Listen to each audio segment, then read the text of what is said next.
It's time for America Outdoors Radio.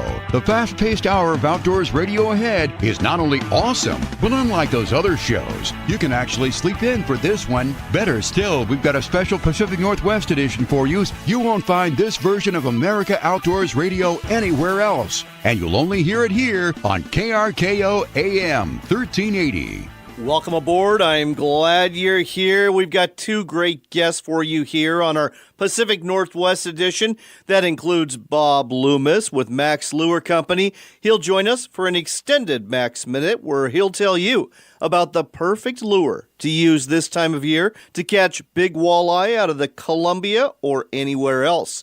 We'll also find out just how big of a walleye is Bobby's personal best. We'll take you from the Columbia River in our eastern Washington walleye waters to the north coast of Oregon, where Jeff Folkema, the owner of the Garibaldi Marina, will give us the latest fishing and crabbing report from the Tillamook coast. But before we talk to Jeff and Rob, it's time to tell you what's hot and what's not. Sponsored by your local Sportsman's Warehouse store on Everett Mall Parkway in Everett, though some of their staff are going to be at the Monroe Sportsman Show, happening this weekend through Sunday at the Evergreen State Fairgrounds in Monroe. There's going to be some 40 vendors there, along with a trout pond for the kids and seminars for the adults, covering everything from kokanee to halibut fishing to horseback riding in the backcountry to wilderness survival. What else is hot? Probably the hottest thing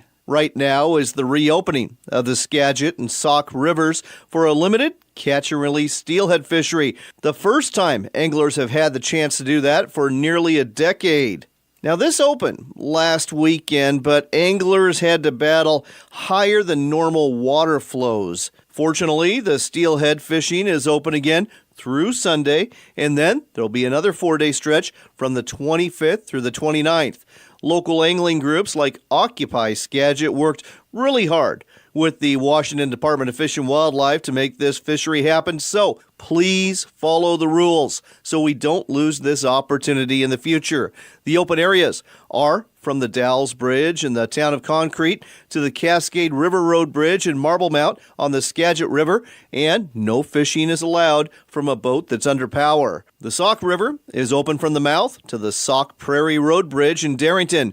Fishing from a boat equipped with any internal combustion motor is verboten. In other words, drift boat fishing only if you're in a boat. On the trout fishing front, I can share a post from NorthwestFishingReports.com where Nurka Naylor said the fishing was fast and furious, with two anglers getting a 10 trout limit in less than 2 hours from Offutt Lake in Thurston County. They were trolling a red dot needlefish behind a flasher with one rod and a gold-orange Rapala with the other. Their depth, 12 to 15 feet. Turkey hunting has been so far in the Northwest. The effort was there on opening weekend, but the wet and cold weather greeting many gobbler hunters didn't seem to translate into as much success for them as I've seen in past years. On the other hand, it's still open, and your best bets, as always in Washington State, are Northeast Washington near Colville or the Blue Mountains of Southeast Washington. Finally, it's your last chance this spring for razor clams on the Washington coast. You can go out today, but you'll need to hurry because low tide is at 11:34 a.m. and you only get to dig until 1 p.m. The beaches to go to are all 4 of them. And one last shot for tomorrow on 3 beaches, Long Beach, Twin Harbors, and Mock Rocks. Low tide is 12:38 p.m. and you can dig until 2 p.m. You're allowed 15 razor clams, and you've got to keep the first 15 you dig. No catch and release clamming here, folks. And now you know what's hot and what's not right here in the Pacific Northwest. And with that, let's head to this week's national edition of America Outdoors Radio. Natural wonders, beaches and coves, majestic forests and scenic vistas are waiting for you at the Tillamook Coast. Lace up your hiking boots, grab your camera, and come to Northwest Oregon. Find out more at tillamookcoast.com. Backcountry hunters and anglers, the men and women working hard to keep public lands in public hands. Check us out at backcountryhunters.org.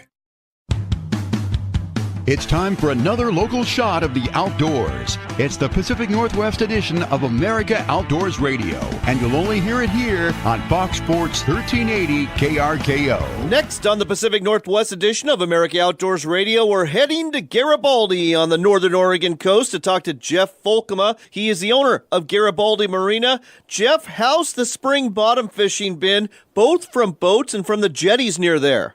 Well, out in the boats, before April 1st, we had everything open to us, all the deep reefs and everything. And on the days when the guys could get out, it was just unbelievable as far as big lingcod and everything else. Now we've got just the nearshore fishery. Jeff, how is the fishing off the jetties? The jetty fishing should be going fairly decent, but I wouldn't expect to get any real big ones this time of the year. It's just a little bit later in the season when it really picks up along the jetty. So I know we're talking lingcod here, but what about sea bass? What about, some of the other fish you might get off the jetty? The sea bass and the other rockfish, yeah, they're just going to be a little bit smaller on the size scale. What about the surf perch fishing? I've been seeing lots of people posting pictures of surf perch. Well, the perch fishing should be firing up here real soon. I haven't talked to anybody lately that's went out there and tried. The weather's been a little iffy to stand on the beach and let the waves crash on you.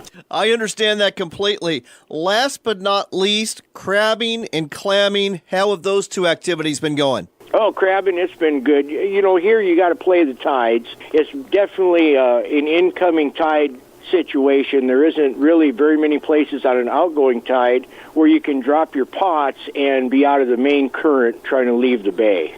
And you rent boats and you rent crab pots and crab rings, don't you? Yes, we do. One thing that's nice about Oregon is that you can take home a lot more crab than you can in Washington. What's the limit?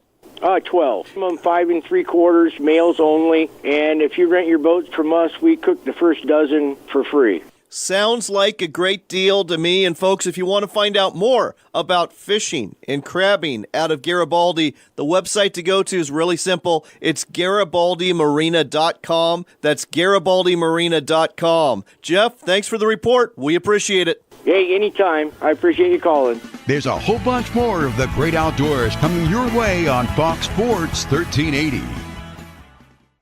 A seafood bounty is waiting for you on Northwest Oregon's Tillamook coast. Catch a limit of big salmon, haul up a pot of delicious crab, and dig up a bunch of clams for some hot chowder. Plan your visit today at tillamookcoast.com.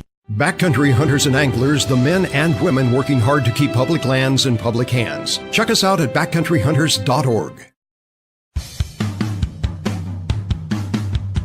Let's get back to the local outdoors scene. It's the Pacific Northwest edition of America Outdoors Radio, heard exclusively here on Fox Sports 1380 KRKO. It's time for another Mack's Minute, brought to you every week by Mack's Lure Company. With us this week, Bob Loomis. Welcome back, Bob. Thank you, John. So, Bob, a lot of folks have been walleye fishing. As a matter of fact, a couple weeks ago, they had a tournament down near the Tri-Cities. The biggest walleye caught was over 14 pounds, and I know there's bigger ones down there. If you were targeting walleye, whether it be in the Columbia River, the Snake River, or one of the reservoirs, what's the lure you'd be trying right now? Well, John, this time of the year, I love slow trolling. And with the Max Lure Smile Blade, which allows you to slow troll and still create that attraction and movement, it works tremendously well with one of our product lines called the Double Whammy Walleye. It's a beaded crawler harness, so it works fantastically well early in the year for slow trolling. Not only that, I found that this particular lure works very well in the fall, too. It's perfect for putting a crawler on. The Mylar blade spins slow and spins fast, too, depending on how fast you're trolling it behind a bottom walker, but it is deadly effective. What's the biggest walleye you've heard of caught by the Double Whammy Walleye? The biggest one that I have heard of is a little over 13 pounds. And where was that one caught? On Banks Lake. Did you catch it? Yes. No way. Yeah. You? Yeah. Wow. Well, there you go, folks. Bobby Loomis, he's not just a salmon and steelhead angler. He catches big walleye, too. And what does he use? The Double Whammy Walleye from Mack's Lure Company. So, if it works for him, and if it works for me, it's definitely going to work for you. Look for it at a sporting goods store near you or online at maxlure.com. That wraps things up for this week, but as always, we'll be back again next Saturday morning from 8 to 9 a.m. with more of the Pacific Northwest and the outdoors that goes with it. And you'll hear it right here on Fox Sports KRKO AM 1380 and FM 95.3.